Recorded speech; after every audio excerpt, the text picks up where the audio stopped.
जी sir, क्या कहना चाहेंगे? तो किसानों का जो सेक्रेटरीट के सामने धरना चला हुआ है, उसके बारे में जो फर्दर अपडेट थी वो मैं जनरल लोगों से हम लोग शेयर करना चाह रहे थे। प्रशासन का जो कार्य है, मिनी सेक्रेटरीट का कार्य है, तो वो सुचारू रूप से अभी भी चल रहा है और हमने पिछले 2 दिनों में जो किसान संगठन है उनसे रेगुलर रूप से बैठकें की हैं। हालांकि बैठक में किसी एक फिक्स्ड चीज़ पे समझौता नहीं हो पाया है, फिर भी हमने दोनों पक्षों ने सहमति जताई है कि जो सारा का सारा प्रोटेस्ट चलेगा ये शांतिपूर्वक तरीके से चलेगा और उसमें जो सचिवालय है इसके कार्य को किसी भी तरीके से प्रभावित नहीं किया जाएगा, ना ही कोई सड़क जाम की जाएगी, ताकि आम जन को किसी प्रकार की परेशानी ना हो। और इसी सिलसिले में एक तो मैं जो आम जन है, करनाल ज़िले के नागरिक हैं, उनको आश्वस्त करना चाहूँगा कि उनको किसी भी प्रकार से घबराने की, डरने की आवश्यकता नहीं है और ना ही उनको कोई इस प्रकार की परेशानी आने दी जाएगी। उनकी मूवमेंट कोई रिस्ट्रिक्टेड नहीं है और ना ही उनके सचिवालय के कार्य जो है किसी प्रकार से रुकेंगे। दूसरा, मैं किसान भाइयों से भी अपील करूंगा कि उनका जो प्रोटेस्ट है उसको जिस प्रकार से उन्होंने अभी तक रखा है और संयम का परिचय दिया है, उसी प्रकार से आगे भी उसको पीसफुल रखें। हालांकि पिछले 2 दिनों में कुछ इंसिडेंट्स आई हैं जिसमें कुछ असामाजिक तत्वों ने किसान आंदोलन का नाम लेकर के उसकी आड़ में कानून व्यवस्था को बिगाड़ने की कोशिश की, लेकिन फिर भी प्रशासन ने ऐसे एंटी सोशल एलिमेंट्स को बड़ी सावधानी से टैकल किया और ये इंश्योर किया कि किसी भी प्रकार से आपस का जो एक तालमेल है वो ना टूटे, ना बिगड़े। दूसरा, मैं किसान संगठनों से ये भी आग्रह करना चाहूँगा कि प्रशासन हमेशा बातचीत के लिए तैयार है। हमने पहले भी उनको ये इंडिकेशन दिया है, उनसे बात की है, आगे भी जब भी वो बातचीत करना चाहें किसी भी मुद्दे पे, तो हम बातचीत के लिए तैयार हैं और कभी भी वो हमारे साथ बैठ कर के बातचीत कर सकते हैं। मैं एसपी साहब से भी कहूँगा 2 मिनट वो भी इस मुद्दे पे अपनी बात रखेंगे। जो किसानों का जो प्रोटेस्ट चल रहा है उसके मद्देनजर कानून व्यवस्था बनाए रखने के लिए और शहर में भी जो ट्रैफिक का आवागमन भी सुचारू रूप से रखने के लिए पुलिस के द्वारा माकूल और पुख्ता बंदोबस्त अभी तक किए गए हैं।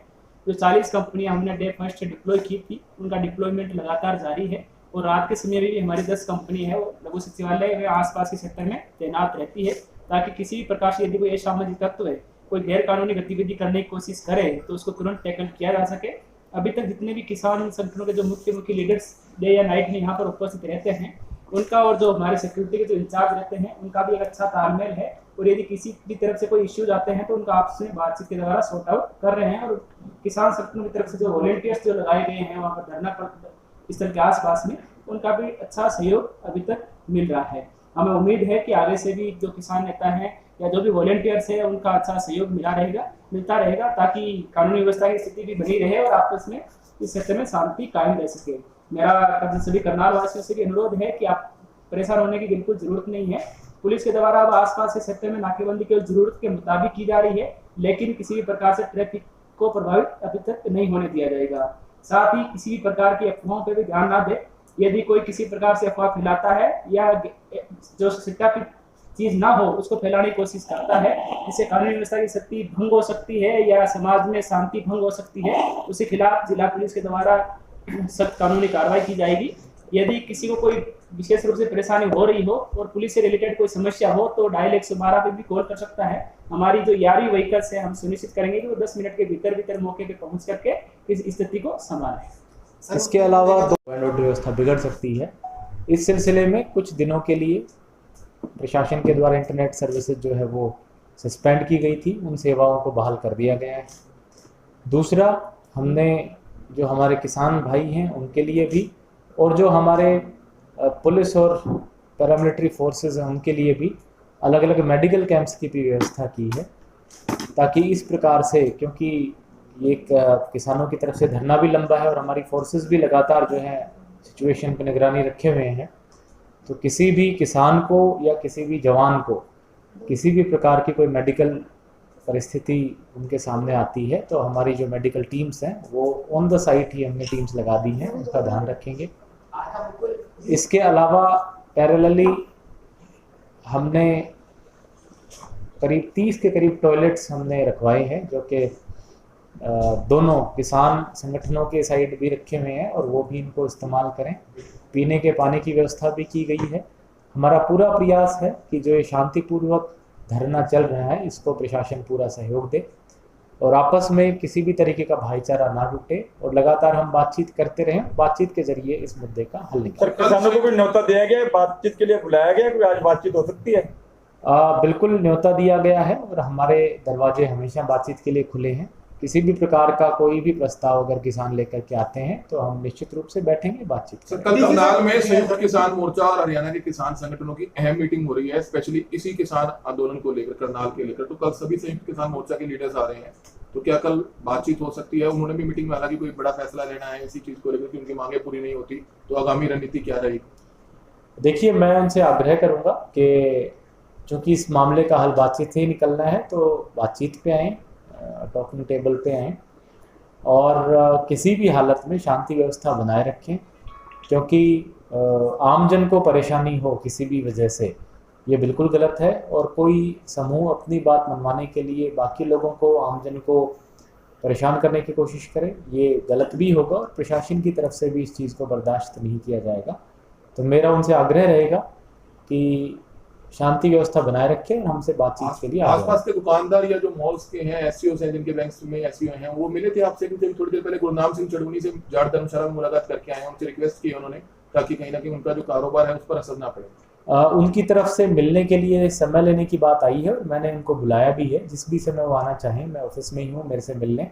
और उनकी तरफ से ये बात आई है कि क्योंकि ये जो प्रदर्शन के लिए जगह लगाई गई है ये सही जगह नहीं है, क्योंकि एक तो रोड की एक लेन जो है इसमें ब्लॉक्ड है और दूसरा उनके जो दुकानों के सामने की जगह ब्लॉक हो गई है।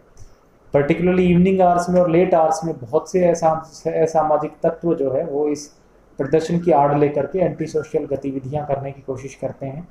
हमारे संज्ञान में भी कई मुद्दे इस तरीके के आए हैं जब काफ़ी लोग जो है, काफ़ी शराबी लोग या बाकी इस तरीके के उत्पात मचाने वाले लोग इस फिराक में रहते हैं कि, और उससे निश्चित रूप से जो आसपास के दुकानदार हैं उनको भी भय का माहौल व्याप्त होता है। तो उनकी तरफ से मेरे पास बातचीत के लिए एक समय लेने की बात आई है और जब भी आए हम उनकी समस्या सुनेंगे और उसका समाधान भी करेंगे।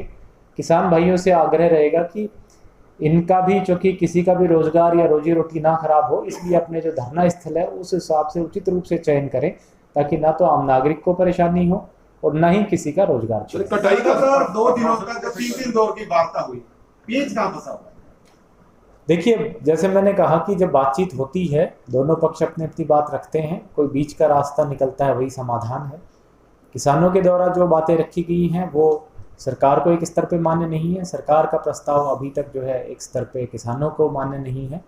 फिर भी जैसे मैंने कहा, बातचीत करने के लिए हम तैयार हैं, दोबारा बातचीत पे बैठेंगे, कोई ना कोई इसका हल जरूर निकलेगा। सर, 12 तारीख को नीट और एचसीएस के तमाम जो पेपर है, सब स्कूल कॉलेजेस बुक हैं, उस तरह की व्यवस्था पर क्या असर नजर है? देखिए, एग्जाम्स बिल्कुल 12 को एक तो एचपीएससी का एग्ज़ाम रखा हुआ है एचसीएस का, और उसमें हमारे ज़िले में 19 लोकेशंस पे टोटल 24 सेंटर्स हैं और लगभग 7-7.5 हज़ार कैंडिडेट उस एग्ज़ाम में अपीयर होंगे।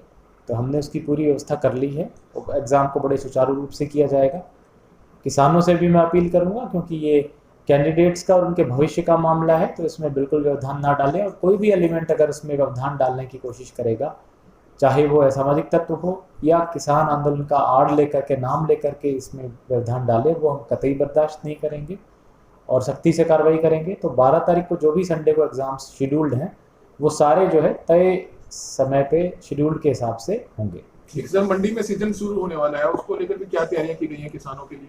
मंडी में जो यूजुअल हमारी प्रिपरेशंस होती हैं वो हैं, और स्टाफ के डिप्लॉयमेंट कर दी गई है। गेट पे जो है गेट पास काटने के लिए कंप्यूटर ऑपरेटर्स लगाए जा रहे हैं, साथ में अंदर टॉयलेट, पीने के पानी, शेड, ये सब व्यवस्था की गई है ताकि किसानों को वेट ना करना पड़े, तुरंत उसकी फसल का खरीद हो और 24 घंटे के अंदर अंदर पैसा उनके खाते में आ जाए।